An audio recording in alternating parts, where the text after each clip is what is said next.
Banjara hills లో భారీ ఎత్తున విదేశీ మద్యం స్వాధీనం చేసుకున్నారు స్టేట్ ఎక్సైజ్ టాస్క్ ఫోర్స్ అధికారులు. వైన్ షాప్లపై దాడులు నిర్వహించి మద్యాన్ని పట్టుకున్నారు. మరింత సమాచారం మా కరెస్పాండెంట్ రాజేష్ అందిస్తారు. రాజేష్, చెప్పండి, విదేశీ మద్యం దొరికినట్లుగా సమాచారం అందుతోంది, అప్డేట్స్ ఏంటి? బంజారా హిల్స్ లోని షీలా వైన్స్ పైన నిన్న రాత్రి నుంచి కూడా ఎక్సైజ్ అధికారులు సోదాలు నిర్వహిస్తున్నారు. భారీ ఎత్తున విదేశీ మద్యాన్ని అక్కడ నిల్వ ఉంచారని పక్కా సమాచారం అందుకున్నటువంటి స్టేట్ ఎక్సైజ్ టాస్క్ ఫోర్స్ అధికారులు ఈ సోదాలు నిర్వహిస్తున్నారు. ముఖ్యంగా చెన్నై, శ్రీలంక నుంచి ఆ విదేశీ మద్యాన్ని అక్రమంగా తరలిస్తున్నారు. చెన్నై నుంచి కారులో యథావిధిగా ఇప్పట్లాగానే ఇక్కడ హైదరాబాద్ లో ఉన్నటువంటి షీలా వైన్స్ తరలిస్తున్నట్టు తెలుస్తుంది. కొంత మద్యాన్ని ఇక్కడ వైన్స్ లో ఉంచడమే కాకుండా మిగతా దాన్ని ఎవరికి అనుమానం రాకుండా ఉండేందుకు ఎక్సైజ్ అధికారులు ఏదైతే వైన్ షాప్ నిర్వహిస్తున్నటువంటి నిర్వాహకులు మరో ఇంకా కూడా పెద్ద ఎత్తున మద్యాన్ని నిర్వహించినట్లుగా కనుగొనడం జరిగింది. ఇంకా సోదాలు కొనసాగుతున్నాయి. ఇప్పటి వరకు 10 లక్షల రూపాయల విలువ చేసే ఫారెన్ లిక్కర్ ని పోలీసులు స్వాధీనం చేసుకున్నారు. ఇదంతా కూడా శ్రీలంక నుంచి ఆ షిప్పుల్లో ఇక్కడికి తరలిస్తున్నారు.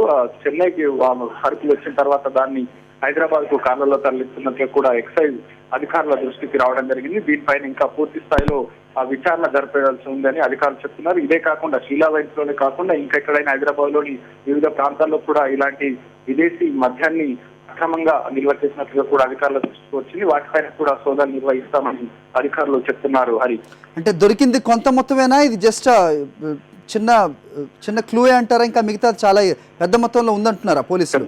అదిగాక ఇలాంటి రాజేష్, అదిగాక ఇలాంటి ఫారెన్ బాటిల్స్ లో మామూలుగా లోకల్ మద్యం కూడా అమ్మిన దాఖలాలు కూడా మనకు ఇదివరకు తెలిసిందే. పోలీసులు ఆ దిశగా కూడా ఏమన్నా చర్యలు చేపట్టారా? దర్యాప్తు చేస్తున్నారు. ఇంకా సోదాలు కొనసాగుతున్నాయి కాబట్టి ఇప్పటి వరకు పట్టుబడ్డటువంటి మద్యం ఏదైతుందో ఆ మద్యం విలువ 10 లక్షల రూపాయలు విలువ చేస్తుందంటున్నారు. వైన్ షాప్ సోదాలు కొనసాగించిన తర్వాత మరో ఇంట్లో కూడా ఈ పెద్ద ఎత్తున ఫారెన్ లిక్కర్ ని నిల్వ చేశారు కాబట్టి అక్కడ కూడా సోదాలు నిర్వహిస్తామంటున్నారు. దాదాపుగా ఇంకా పెద్ద ఎత్తున ఫారెన్ లిక్కర్ పట్టుబడే అవకాశం ఉంటుందని ఎక్సైజ్ అధికారులు భావిస్తున్నారు. ఇది ఖచ్చితంగా శ్రీలంక నుంచి తీసుకొచ్చినటువంటి మద్యము. ఎక్సైజ్ డ్యూటీని ఎగ్గొట్టేందుకే ఈ విధంగా వారు అక్కడి నుంచి అక్రమంగా తీసుకొస్తున్నారు. శ్రీలంక నుంచి గత కొంతకాలంగా కూడా ఈ విధమైనటువంటి ఫారెన్ లిక్కర్ ని అక్రమంగా స్మగ్లింగ్ చేస్తున్నటువంటి పరిస్థితి నెలకొందని అధికారులు చెప్తున్నారు. కాబట్టి ఇది అంటే విదేశీ ఫారెన్ లిక్కర్లకు సంబంధించినటువంటి బాటిళ్లలో కొంతమంది వాటిని ఓపెన్ చేసి ఆ తర్వాత స్వదేశీ సరుకు నింపుతున్నటువంటి పరిస్థితి కూడా గతంలో ఉండేది. కానీ ఇప్పుడు పట్టుకున్నటువంటి మద్యం మాత్రం ఫారెన్ లిక్కర్ అని ఎక్సైజ్ అధికారులు చెప్తున్నారు. Okay Rajesh, thanks for the updates.